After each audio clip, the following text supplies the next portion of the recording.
Ассаламу алейкум. Бүгінгі тақырыбымыз интоксикациялық синдром. Бұл симптомдар жиынтығы болып келеді. Бұл кезде науқаста терлегіштік, аденемия, температураның жоғарылауы, әлсіздік, ұйқышылдық және де салмақ тастау жиі кездеседі.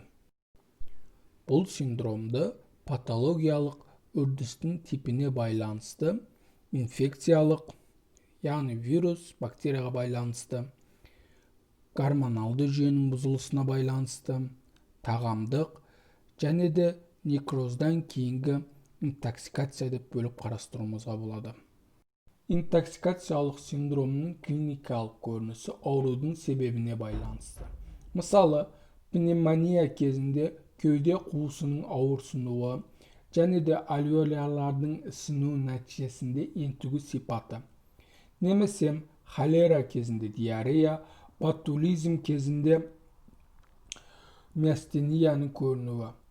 Бірақ та интоксикациялық синдромның жалпы симптомдары бар. Осы симптомдарға байланысты біз 3 ауырлық дәрежесін береміз. Жеңіл, орта, ауыр. Бірінші дәрежесі бізде жеңіл дәрежелі ауырсыну.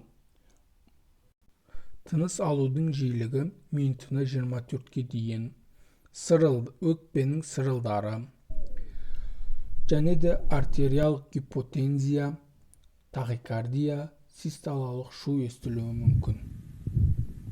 Екінші дәрежесі бізде орташа ауырлық дәрежесі. Бұл кезде науқаста есінің бұзылуы, сопыр немесе ступор.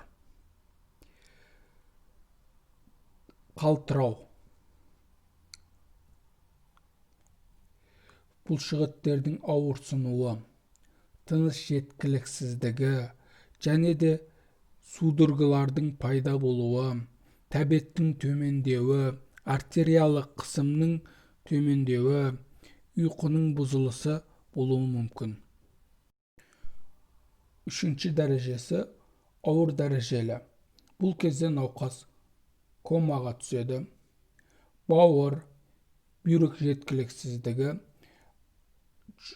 брадикардия, сонымен қатар қан қысымының өте төмен болуы атап өтуімізге болады.